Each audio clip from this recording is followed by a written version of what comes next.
موت سے بڑی کوئی حقیقت نہیں ہے. آپ اسے چاہیں تو تلخ حقیقت کہہ لیں، لیکن موت اور اس کی فراوانی ہر شخص اس سے واقف ہے.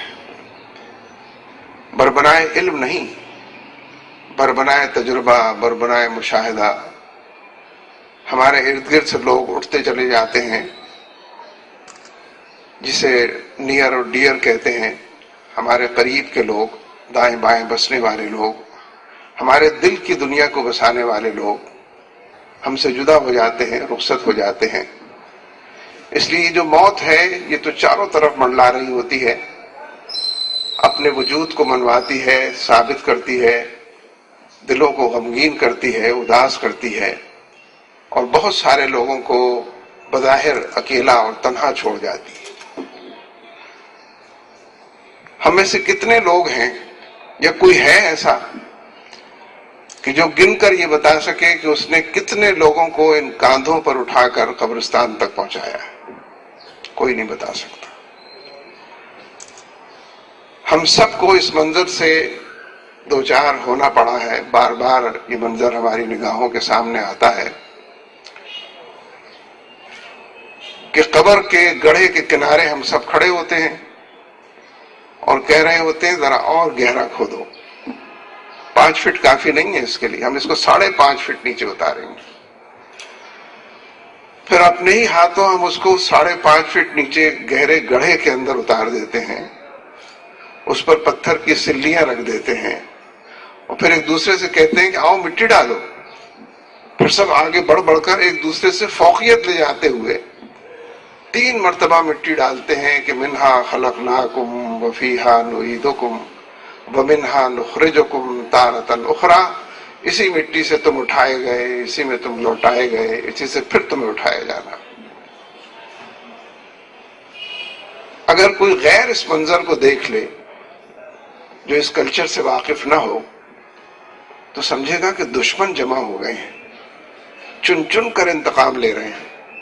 ایک بے بس آدمی، گیا گزرا انسان جس کے ہاتھ پیر کام نہیں کرتے، سب نے مل جل کر اس کو 5 فٹ گڑھے کے اندر اتار دیا ہے. اسی پر بس نہیں کیا، پتھر کی سلیاں رکھ دی ہیں. کہتے ہیں تازہ ہوا کا جھونکا بھی اس کو نہ جانے پائے، اس دنیا سے کوئی رشتہ، ناتا، تعلق اس کا باقی نہ رہے. پھر منو مٹی سے اس کو ڈھیر کے نیچے لگا دیتے. اس تو دشمن جمع ہو گئے. لیکن کس سے یہ بات مخفی ہے کہ دشمن نہیں، یہ دوست جمع ہوتے ہیں. غیر نہیں، یہ اپنے ہوا کرتے ہیں، جن کے دلوں میں ٹیس ہوتی ہے، خوف اور خشیت کی کیفیت ہوتی ہے، جن کی آنکھوں میں نمی اور دل و دماغ میں گداز ہوتا ہے، وہ جمع ہو گئے اس سے. اسی لیے کہتے ہیں باپ ہے تو بیٹا آ گیا ہے. کسی اور کے ذریعے ہم نہیں اس کو تدفین کر رہے ہیں. بیٹا ہے تو باپ قریب ترین آدمی آیا، جس کی آنکھوں سے آنسو بسا ہوتا ہے تو رکنا مشکل ہوتے ہیں، وہ آگے بڑھ کر یہ کام کرتا ہے.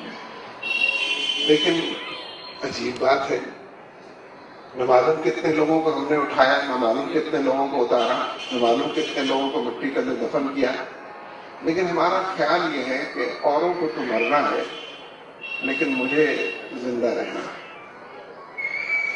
زندگی کے سارے طور طریقے ایسے ہیں کہ زندگی کو تو طول پکڑنا ہے، دور تک جانا ہے، نہ معلوم کہاں کہاں کی خبر لانی ہے.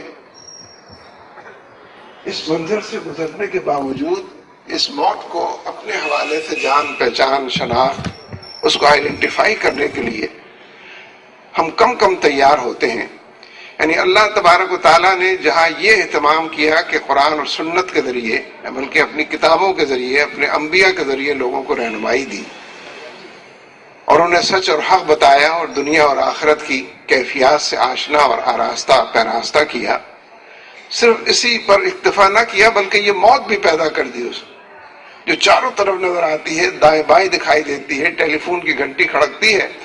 وہ جو بیچتے تھے دوائے دل، وہ دکان اپنی بڑھا، اچھا ان للہ و انا الیہ راجعون. اور ہم خود تبصرہ کر رہے ہوتے ہیں کہ بھئی کل تو ہم ساتھ تھے، بھئی صبح ہم فجر کے بعد اکٹھے نکلے تھے، وہ 3 دن پہلے تو ہم نے کھانا ساتھ کھایا. یہ آیات، یہ نشانیاں، یہ یادیں، یہ سب کچھ موجود ہے.